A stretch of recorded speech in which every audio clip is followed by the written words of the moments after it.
그래서 세 번째 주제로 넘어가겠습니다.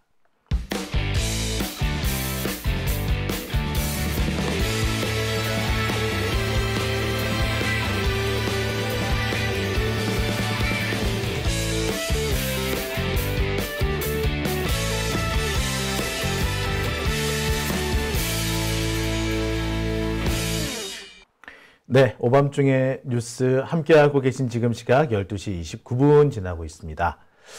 자, 세 번째 주제는요. 이것도 정말 열받아요. 자, 여러분, 최근에 이런 소식이 있었습니다. 네이버가 운영하고 있는 이 메신저 서비스죠. 우리가 흔히 쓰는 카카오톡이나, 또, 지금 텔레그램 같은 그런 서비스, 네이버에서 운영하는 게 라인이라고 있습니다. 네이버의 라인 서비스가 있어요. 우리나라에서는 많이 안 씁니다만 일본, 중국, 대만, 특히 일본과 대만에서는 진짜 많이 쓴다고 해요. 홍콩에서도 많이 쓰고 있습니다. 자, 그러니까 네이버가 우리나라 기업입니다만 이 아시아권에서 이 메신저 서비스로 아시아권을 거의 석권하고 있다라고 해도 과언 아니에요. 필리핀에서도 라인을 쓰고 있습니다. 그러니까 시장 점유율이 조금씩 다르긴 합니다만 일본하고 대만에서는 1위고요. 필리핀에서도 꽤 높은 수준의 이 시장 점유율을 가지고 있는 것으로 알고 있습니다. 이게 라인이 상당히 입지가 탄탄해요. 그런데 일본 정부가 이 라인을 뺏어 가려고 합니다. 카카오톡 같은 경우, 그러니까 지금 일본 사람들의 카카오톡이 바로 라인인 거죠. 현재 가입 인구가 9,800만, 1억에 달하는 겁니다. 일본 정부는 아마 이 라인이 한국 기업에서 운영하는 서비스라는 것 때문에 엄청 배가 아픈 것 같아요. 수단과 방법을 가리지 않고 빼앗으려고 합니다. 마치 구한말 우리 국권을 빼앗으려고 온갖 생떼를 쓰던 일본의 모습을 다시 보는 것 같아요. 지금 일본이 생떼를 쓰고 있습니다. 솔직히 여러분 아시다시피 당시 우리나라가 일본에 왜 국권을 빼앗겼느냐? 일본에 군사력이 엄청났느냐? 아니요. 별거 없었어요. 솔직히 말하자면. 근데 생떼 쓰는 바람에 그 생떼를 못 버티고 우리가 넘어간 거예요. 솔직히 말하자면. 근데 지금 딱 그 상황이 벌어지고 있습니다. 자, 제가 준비한 세 번째 주제는요. 네이버 라인은 일본에 빼앗기고 소프트웨어는 일본에 빼앗기고 KT, 자, 이거는 하드웨어죠. 하드웨어는 재벌에 넘어갔다. 제가 준비한 세 번째 주제입니다. 어처구니가 없는 얘기들이죠. 자, 하나하나 좀 짚어보겠습니다. 자, 며칠 전에 조국혁신당에서 당 차원에서 문제 제기를 했어요. 네이버 라인이 일본한테 경영권을 뺏길 위기에 처해 있다. 그런데 윤석열 정권 가만히 있다. 지금 윤석열 정권은 친일 정권이 아니라 종일 정권이다. 매국 정권이다. 라고 직격탄을 날렸습니다. 조국 대표가 직접 얘기를 합니다. 26일 날 공식적으로 문제 제기를 했어요. 일본 정부가 네이버 라인의 경영권을 탈취하려는 시도를 하고 있는데 윤석열 정권이 이것을 막으려 하기는커녕 오히려 수수방관하고 있더라. 자, 이게 조국혁신당의 지적입니다. 근데 이게 단순 지적이 아니라 이게 맞는 거예요. 왜냐? 이게 왜 이래? 자, 일본 라인은요, 일본 소프트뱅크 손정의 씨, 제일교포죠. 손정의 씨가 세운 소프트뱅크와 네이버가 반반씩 지분을 가지고 있습니다. 그래서 함께 경영을 하고 있다고 보면 되죠. 일본에서는 9,600만 명 이상이 사용하는 우리 같은 카카오톡 같은 그런 집입니다. 뿐만 아니라 필리핀, 홍콩, 대만, 중국 등에서도 사용을 하고 있는데 대만하고 일본에서는 지금 거의 대부분의 사람들이 쓰고 있다고 합니다. 홍콩에서도 라인을 많이 쓰고 있고요. 필리핀에서도 많이 씁니다. 특히 이 중국 쪽에서는 일본이나 대만, 홍콩과 거래를 하는 뭐 그런 상인들이 있을 텐데 이들은 홍콩 사람들과 대화하기 위해서 일부러 라인을 쓴다고 해요. 그러니까 중국 사람들이 일본 사람들하고 거래를 할 때 메시지를 뭘로 주고받느냐? 뭐 자기들 쓰는 뭐 중국판 뭐 카톡 같은 게 있긴 있어. 근데 그게 아니면 주로 뭐 쓴다? 예, 라인을 쓴답니다. 그러니까 중국 사람들도 중국 밖으로 나오면요, 자기들 메신저 안 쓴대. 그 뭐 쓴다고? 라인을 쓴대요. 그러니까 그 정도로 라인이 우리나라에서는 별 볼 일 없지만 그 동북아시아권에서는 거의 대표적인 그런 메신저 서비스로 되어 있습니다. 그러니까 우리나라에서는 카톡이 뭐 힘을 발휘하고 있습니다만 뭐 저쪽은 또 그렇지가 않은 모양이야. 하여튼 뭐 그런 상황이에요.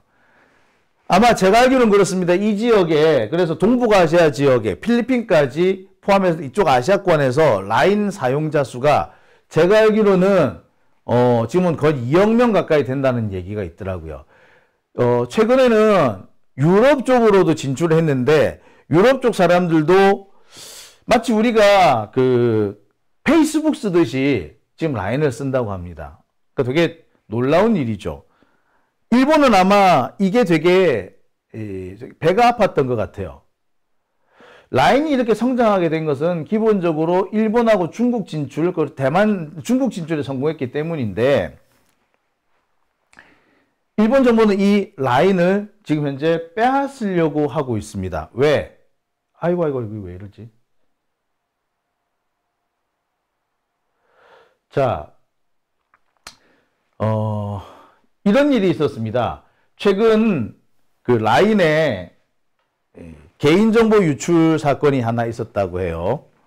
자, 이 개인정보 유출 사건을 빌미 삼아서 일본 정부가 라인한테 뭐라고 그래, 불이익을 줬다라고 하죠. 그러면서 야, 이거 니들 한국 기업이기 때문에 이런 개인정보 관리를 제대로 못하는 거 아니야? 네가 일본 기업이 아니라서 이렇게 하는 거 아니야? 아니면 한국 기업이라서 너 일부러 그런 거지? 아니면 니들 기술 없어서 그런 거지? 그러니까 니들 뭐 내놔 하고 간 겁니다. 자, 이게 마치 미국이 틱톡을 중국으로부터 빼앗으려고 하는 뭐 그런 것과 좀 비슷한 것 같아요. 여튼 지금 미국이 틱톡을 빼앗으려고 하는 것과 같이 일본이 지금 라인을 빼앗으려고 하고 있습니다. 이거는 투자자 국가소송 ISD 대상이 기재기도 해요. 근데 여튼 상황이 이렇게 됐으면 우리 정부가 적극 나서서 방어를 해줘야 될 거 아니야. 근데 윤석열 지금 수수방관하고 있습니다. 아니, 수수방관이 아니라 이게 뭔지를 모르는 것 같아요.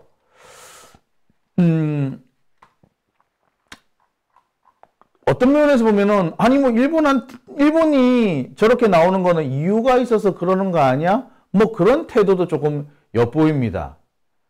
자, 그런데 일각에서는 윤석열이 아예 일본의 우리 이권, 우리 기업을 그냥 통째로 넘기려 한다. 이 윤석열은 우리 기업을 지키려고 하는 의지가 없다.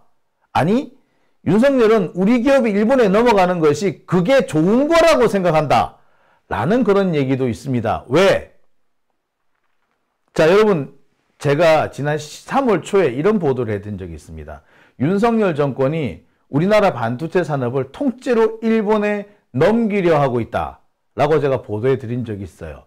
특히 한국과 미국과 일본 정부가 SK 하이닉스를 압박해가지고 SK 하이닉스를 일본 기업에 팔아라! 라는 식으로 협박, 압박을 했다. 라고 보도해 드린 적이 있습니다. 이게 3월 초에 제가 이런 보도를 해 드렸습니다. 자, 이것과 이번 라인 사태를 동일성산에 놓고 한번 생각을 해 보시죠. 윤석열은 우리 기업이 일본에 넘어가는데 수수방관하거나 아니면 경우에 따라서는 우리 기업을 일본 애들이 와가서 홀딱 먹으려고 하는 것을 오히려 도와주고 있다 라는 얘기가 되겠죠. 자, 실제로 윤석열 정부가 일본에 SK하이닉스를 팔아넘기려고 일본에 SK하이닉스 경영권을 넘기려 한다는 그런 보도는 한겨레 신문에도 났지만 일본 아사히 신문에 더 먼저 났습니다. 제가 지난 3월 달에 이 일본 아사히 신문 보도 직접 보여드리면서 이런 보도가 났다라고 말씀을 드렸던 것 기억이 납니다. 여러분들도 기억하시죠? 당시 보도에 보면 이런 부분이 있었습니다. 니시무라 야스이 경제산업상과 레몬도미 상무장관, 한국 정부 관계자 일동이 혈안이 되어서 설득을 했지만, 그러니까 말이 설득이지 압박 혹은 협박이라고 해야겠죠. 혈안이 되어서 설득을 했는데 SK는 까딱하지 않았다. 뭘 설득을 했다? SK 니들 니들이 그 일본 여기에 그걸 넘기라고 얘기한 겁니다. 자, 경영권을 넘기라고 요구를 한 게 있어요.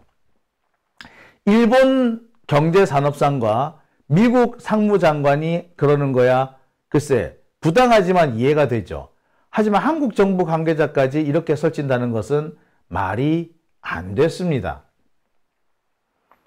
참, 보세요. 아사히 신문에 보면은 혈안이라는 표현이 딱 나와요.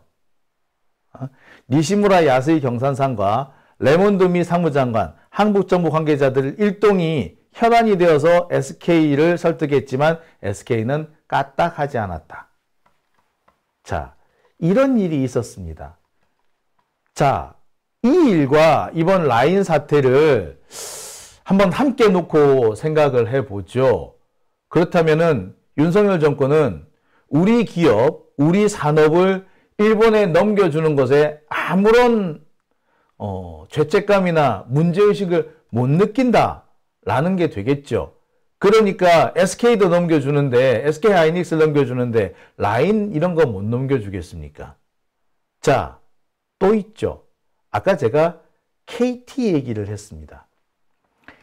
제가 며칠 전에도 보도해 드렸습니다만 지금 KT는요 이미 현대자동차에 넘어갔습니다. 넘어갔어요.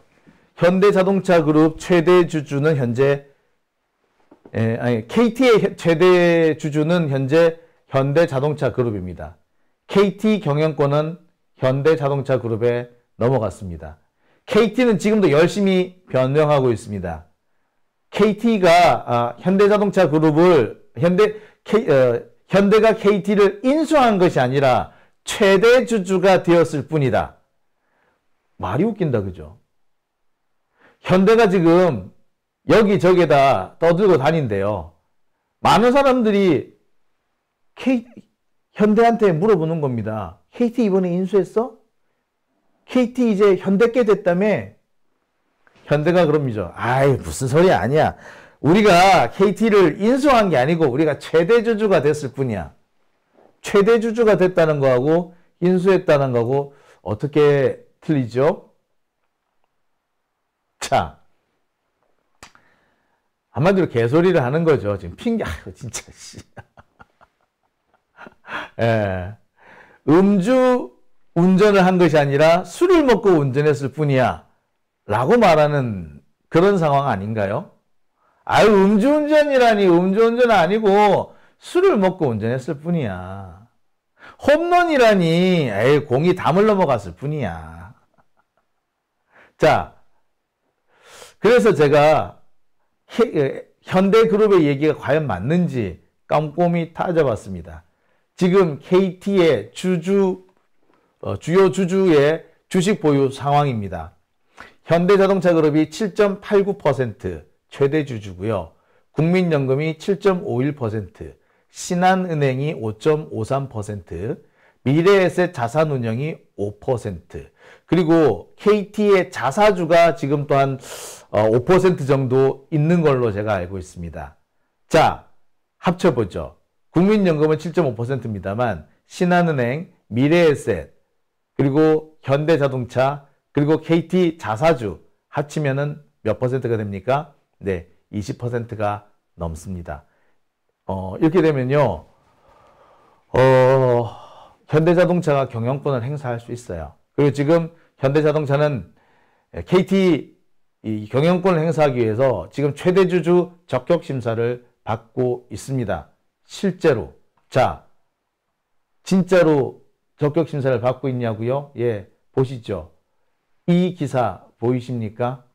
KT 현대차 최대주주 심사 신청한다.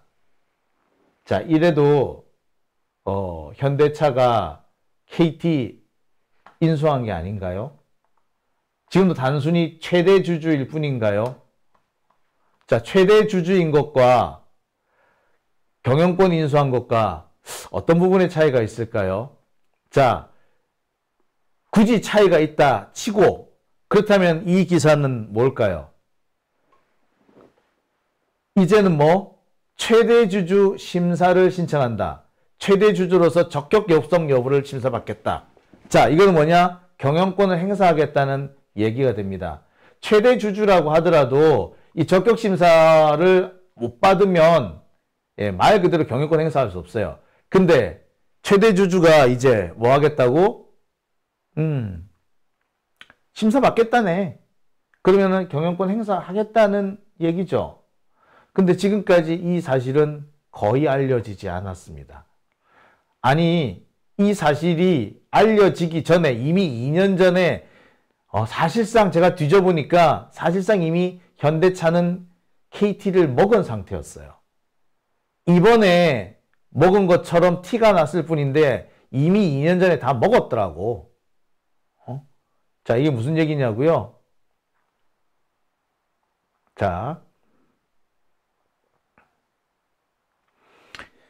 제가 확인해 보니까 현대자동차는요, 지난 2022년에 조용히 아무도 모르게 KT 주식 7.7%를 조용히 인수를 합니다. 이렇게 이 기사에서 보시듯이 KT가 가지고 있는 자사주 7.7%와 현대차가 가지고 있는 자사주 7.7%를 서로 맞교환한 겁니다. 맞교환했어요. 맞교환. 그래서 현대그룹은 현금 없이 어떻게 보면 거의 헐값으로 KT 주식을 사들인 겁니다. KT는 이때 자연스럽게 현대차 것이 됐어요. 7.7%. 당시에도 현대차는 국민연금과 함께 공동 최대 주주였습니다. 당시 국민연금이 7.7%를 가지고 있었는데 그 7.7%를 똑같이 현대차도 가지고 있었던 거예요. 그래서 그 당시에는 현대차와 그 국민연금이 공동 최대 주주라고 그랬어요. 이미 2022년, 2년 전에 이미 그게 끝나 있었던 거예요.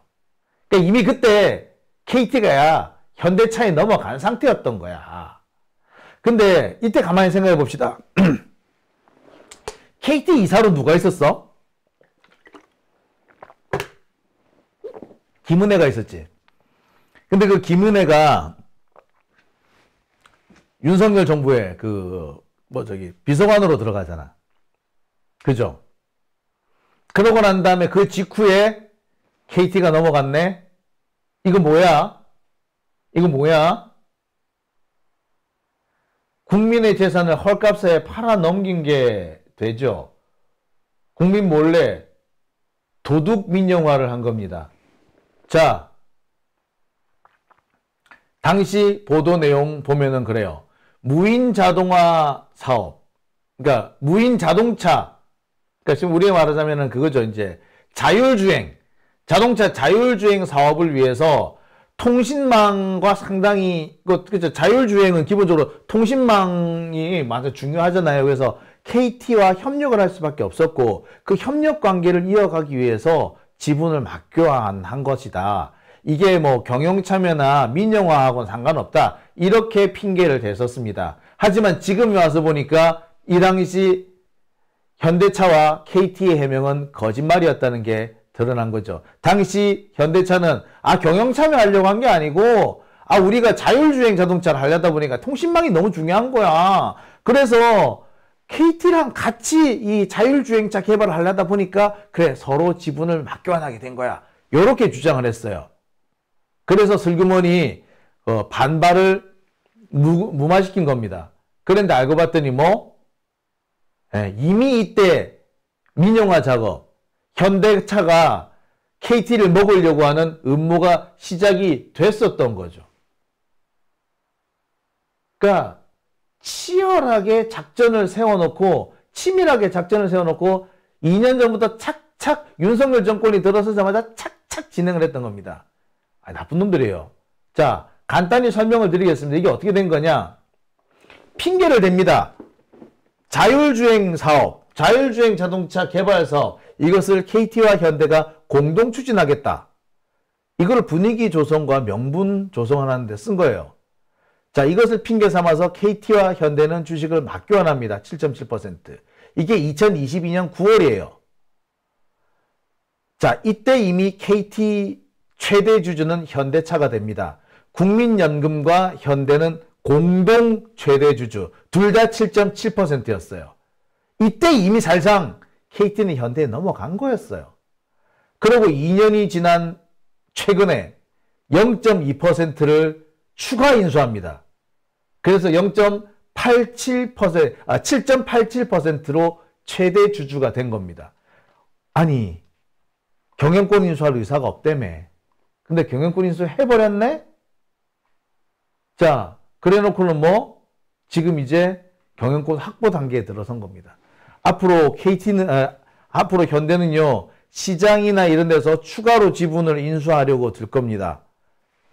우호 지분을 많이 확보해가지고 KT 경영권을 확보, 즉 민영화를 시키려고 할 겁니다. 도둑 민영화죠. 몰래 민영화한 겁니다. 이거를 누가? 윤석열 정권이 저지른 일인 겁니다. 윤석열은 국민의 피땀과 세금으로 만들어진 KT라는 기업을 현대라는 회사에 헐값에 팔아넘겼습니다. 7천억 원에.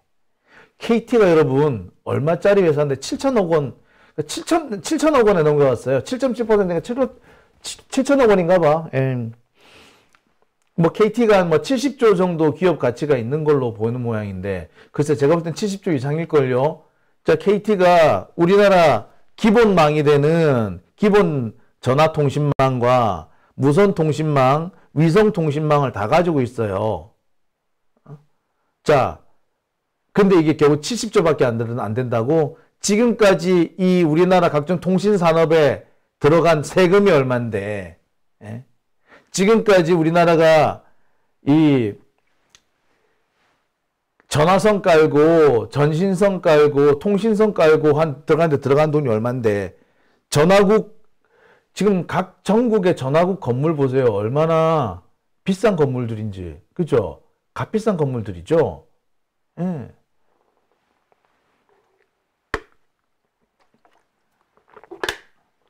자, 그런데 70조밖에 안 한다고? 좋아. 다 좋아. 70조밖에 안 한다고도 좋아. 그런데 70조를 다 준 것도 아니고 얼마 줬다고? 7천억 원 가지고 지금 경영권 확보에 들어간 겁니다. 국민들을 개, 돼지 취급한 거지. 국민들을 병신 취급한 거지. 국민들을 호구 취급을 하고 있는 겁니다. 미쳐버리죠. 민영화 반대하니까 이렇게 슬그머니 안 보인 데서 도둑 민영화를 한 겁니다.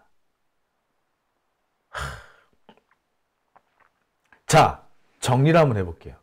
윤석열 정권은 네이버 라인을 일본에 팔아넘기려고 합니다. 자, SK 하이닉스도 팔아넘기려고 합니다. KT는 현대에 팔아먹으려고 합니다. 근데 여기다 우리 국민들의 이 피와 땀이 들어간 곳입니다.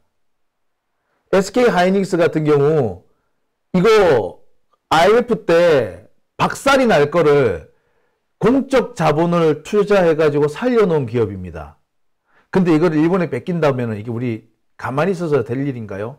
네이버, 솔직히 네이버가 저렇게 어떻게 해서 큽니까? 우리 국민들이 많이 썼기 때문이잖아. 근데 저게 일본에 뺏긴답니다. 우리 가만히 있어야 되겠어요? KT가 저렇게 된 거는 옛날에 최신부, 여러분 최신부라고 아세요? 예, 최신청이라 그랬습니다. 지금은 정보통신부이지만 옛날에는 최신부라 그랬거든요. 우체국 같은 그런 거예요. 우체국과 전화국을 당시 최신청, 지금의 그 당시 정보통신부에서 직접 운영을 했었어요. 그런데 그 전화국을 잘라내서 KT로 만들어준 거잖아요. 즉, 국민의 세금으로 만든 거야. 근데 그거를 현대자동차가 꿀꺽, 그것도 7천억 원에 꿀꺽한다고? 이런 개쓰레기. 자, 우리가 이대로 있어서는 안 됩니다. 그죠?